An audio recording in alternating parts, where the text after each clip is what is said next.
Hello friends, आज इस video में हम जानेंगे डिजीज़ क्या होती हैं, डिजीज़ कितने टाइप की होती हैं। तो चलिए वीडियो को शुरू करते हैं। आइए जानते हैं डिजीज़ होती क्या है। Disease is a conditions in which the body और mind does not function normally. कहने का मतलब ये हुआ कि डिजीज़ एक ऐसी कंडीशंस होती है जिससे हमारी बॉडी और हमारा माइंड ये नॉर्मल फंक्शंस नहीं करता, ये अपना अबनॉर्मल फंक्शंस शो करने लगते हैं। डिजीज़ को मेनली दो टाइप से क्लासीफाई किया जाता है। पहला है जो हमारा इन्फेक्शियस डिजीज़ और दूसरा हमारा है non infectious disease. Infectious disease को ही हम कम्युनिकेबल डिजीज़ या और नॉन इन्फेक्शियस डिजीज़ को हम नॉन कम्युनिकेबल डिजीज़ कह देते हैं। ये कम्युनिकेबल डिजीज़ का मतलब क्या हुआ कि एक से लेके दूसरे में जाना, ये हो गया हमारा कम्युनिकेबल डिजीज़। और जो नॉन इन्फेक्शियस या नॉन कम्युनिकेबल डिजीज़ का मतलब हुआ कि एक पर्सन से लेके दूसरे पर्सन में सेपरेट फैलती नहीं है। ठीक है, चलिए अब इन्फेक्शियस डिजीज़ को हम थोड़ा सा और डिटेल में पढ़ लेते हैं। This disease are caused by pathogen such as bacteria, virus, fungi and parasites.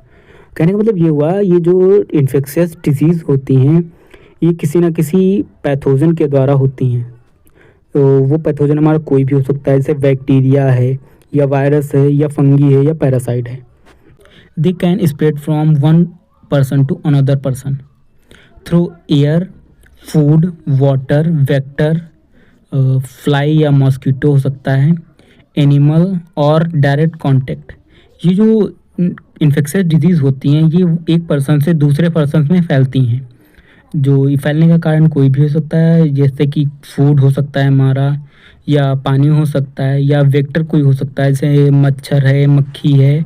Animal के द्वारा ही फैलती हैं बीमारियाँ, या फिर डायरेक्ट कांटेक्ट जैसे आपने देखा था कोरोना में, लोगों को टच करने से ही ये फैल जा रहा था।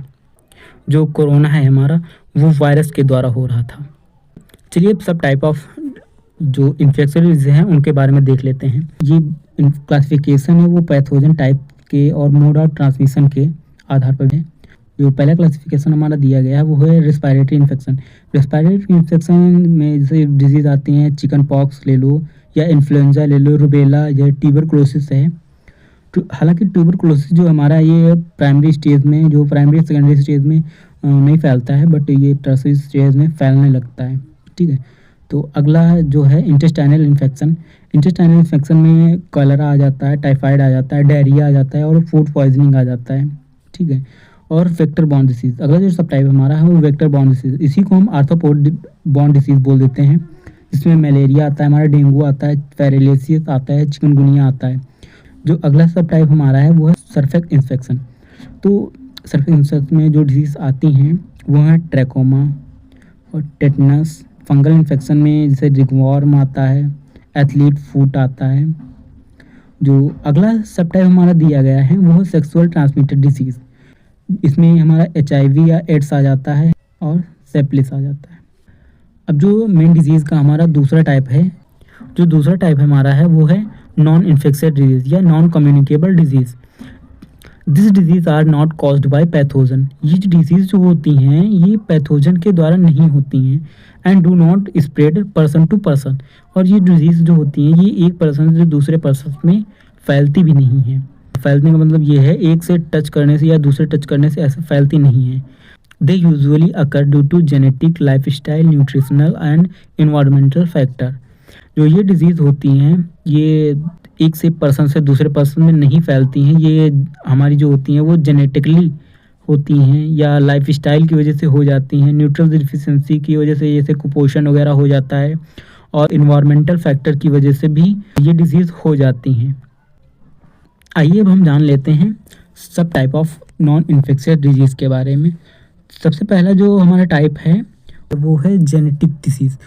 ये हमारे पापा से हम में आई या हमसे या हमारे बच्चों में जाएंगी, ये होती हैं जेनेटिकली डिसीज़। इसमें हीमोफीलिया वगैरह आता है। दूसरा जो डिसीज़ जो है वो है मेटाबॉलिक डिसीज़, जैसे कि डायबिटीज़ हो गया और ओबेसिटी हो गया। और जो अगला है ये न्यूट्रिशनल डिफिशियंसी डिसीज़ हो गया, जैसे कि स्कर्वी है, रैकेट्स है। रैकेट जो होता है हमारा विटामिन D की कमी से होता है, और जो स्कर्वी रोग है हमारा ये विटामिन C की कमी से होता है। जो अगला हमारा सब टाइप है वो ऑटो इम्यून डिसीज़ है। इसमें रिमोटॉइड आर्थराइटिस आता है। जो अगला हमारा सब टाइप है वो कैंसरस डिसीज़ है। इसमें लंग कैंसर, ब्रेस्ट कैंसर या ब्लड कैंसर वगैरह आ जाता है। तो आज हमने जाना डिसीज़ क्या होती हैं, डिसीज़ कितने टाइप की होती हैं और उनके सब टाइप कौन कौन से होते हैं। आशा करता हूँ मैं आपको ये वीडियो पसंद आया हो। अगर पसंद आया तो प्लीज़ लाइक करें